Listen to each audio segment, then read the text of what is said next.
What I'd like to do today is introduce the Color Themes project. The Color Themes project is a project in where a student will select at least two, ideally you could do four for each of the four compositions that you're going to work on. But for the most part, two is fine for the four compositions that you have. And what the students are going to select are two color themes. Color themes are a way in which an easy kind of scheme in which an artist can select certain colors that fall within one of these schemes here, and for the most part they're going to know that the color is going to look good.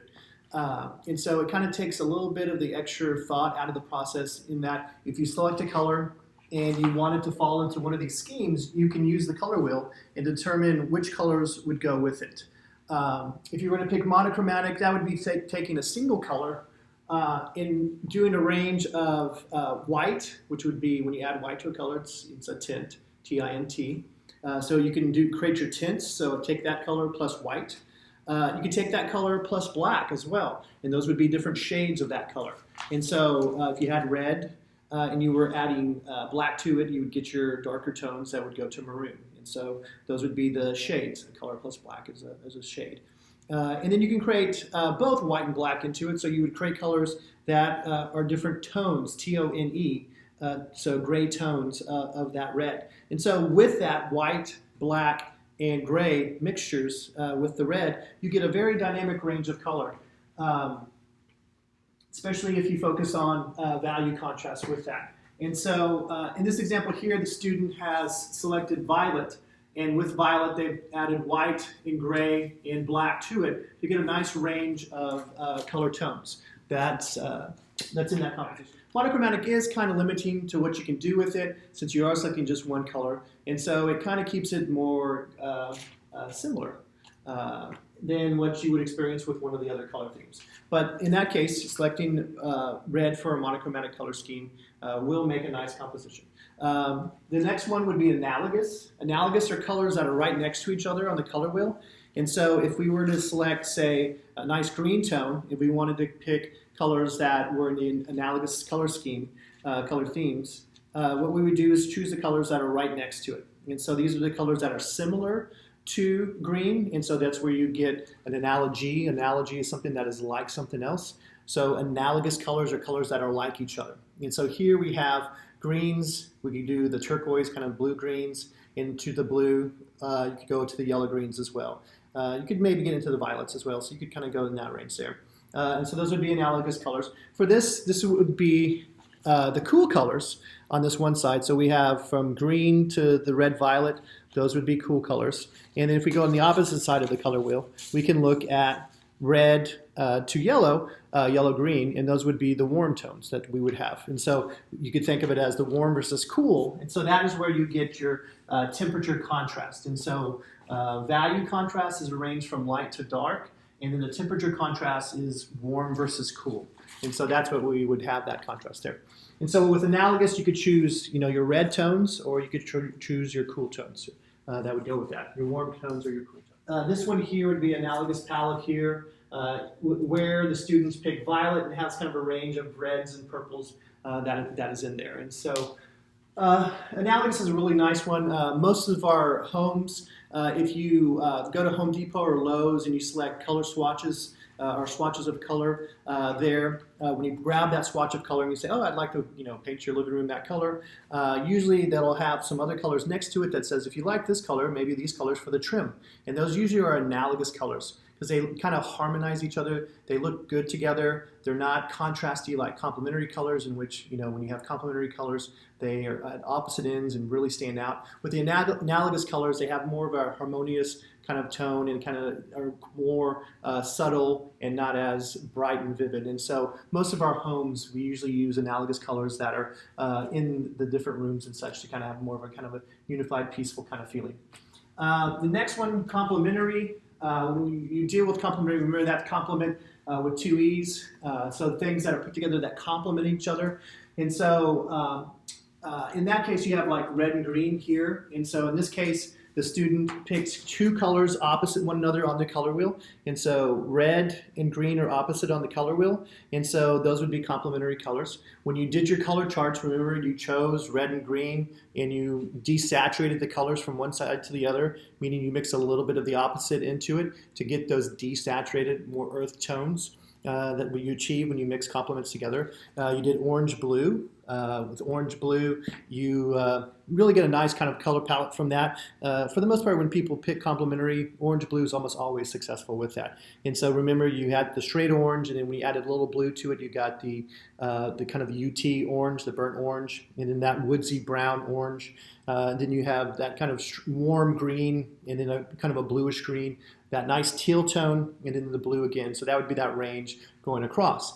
And so with that palette, you can see here, the student used orange and blue together in order to get a nice range of complementary colors. And so it's kind of one that is successful because it gives you the most color range. When you mix the two together, you can get your nice warm tones and your cool tones. And so you have more kind of range of colors that you can achieve when you mix two complements. Plus white and black if necessary. You don't really need that much black in the complementary palette because when the two complements are mixed together, they tend to desaturate each other, so that kind of makes it really dark. Remember when you did your color chart scales, the color got real dark in the middle, and so that's where you get those natural shadow tones when you mix your colors, complementary colors together. When you mix opposite colors, you get more of a lifelike, true kind of shadows. And then when you add black, it kind of it kind of makes the color chalky. So ideally, you only use black when you really need to use it, when you really need your color super dark. But for the most part, adding the complement is a better way to achieve darker colors. The next one that we want to look at is triadic.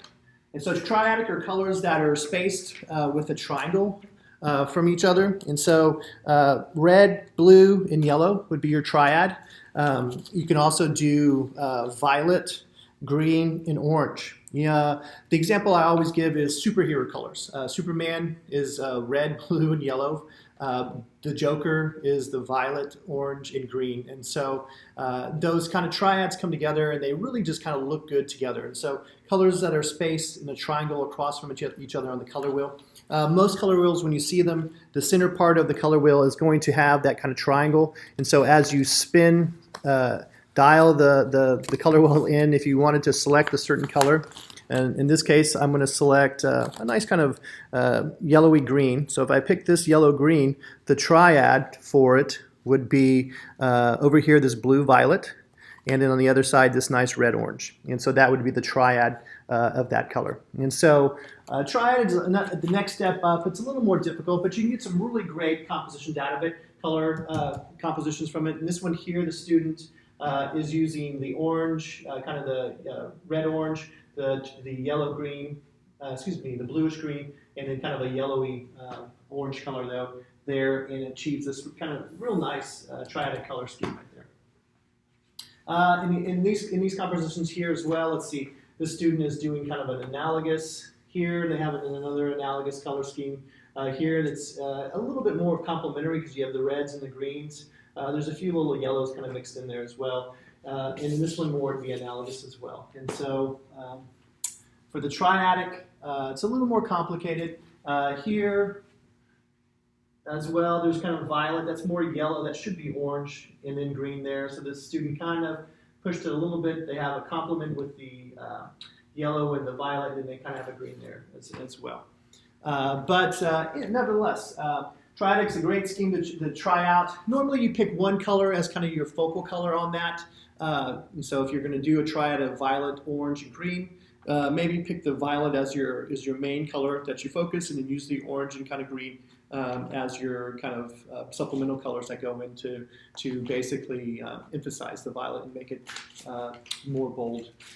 Tetradic would be double complements basically, and so it's colors that are spaced in a square around the color wheel. And so when you have colors that are in a tetradic composition, they're going to be basically double complements. And so if you went red and green, so with the With the tetradic, what that is double complements. And so with the tetradic, what you have are two sets of complements that you're using. So red, green, blue, orange. You could use yellow, violet, and blue and orange, or red and green at the same time. And so using double complements. It's a little more challenging, but it's a nice one to use as well.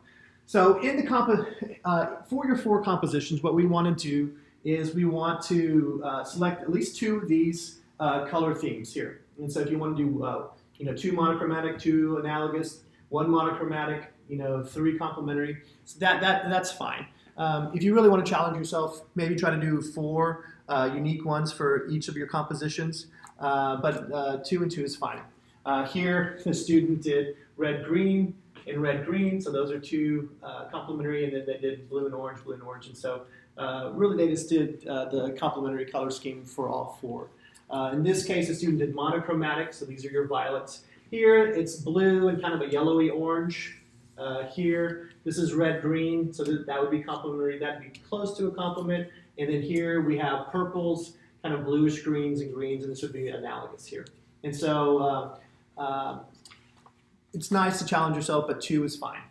2 schemes for the 4 compositions. As I said, when you select your compositions, what you want to do is make sure you have geometric patterns for it.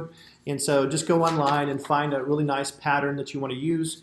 Ideally, you're going to keep it between 7 and 15 shapes, nothing more than 18 shapes. You don't want to make it too difficult. This right here, there's probably too many shapes in here. This student needed a few extra classes to finish, and so I would keep it more within that 7 to 15 shapes, and that's going to allow you to complete it in the time that we have for this assignment. So the student here, found this geometric pattern online. We can use our light tables to trace it onto our Bristol paper, and then once it's traced on, you select your color schemes, and then from there you start to fill it in. You can also take a pattern and split it into 4. Here's an example. A student chose this pattern, and this individually would be a little too complex, ideally, for most students. And so what they did instead is they split this into 4. And so to give you as an example, you can see here that here's a lower quarter of it, and there's the other side of it as well. And so in this case, they took that design and split it into 4. They even have little notes for themselves on here in which they wanted to do cool green colors here. And so that's the introduction to the project. So pick your color schemes, themes that you want to use. Use the color wheel, find the color. If you want to do complementary, so if yellow-green, the opposite of that would be red-violet. Take those two, mix them together in different ratios. You want to make sure you have white added to it, because we want to make sure we have a broad range of value in the compositions. We don't want it narrow. When the value is narrow, it's not as visually dynamic. It's that broad range of value, the lights and darks, that really make the composition pop visually. And so focus on a broad range of value, and if you can, a broad range of temperature. And that's the way. Next, I want to show you how to mix some of the colors so that you can make sure that you have that nice broad range of color.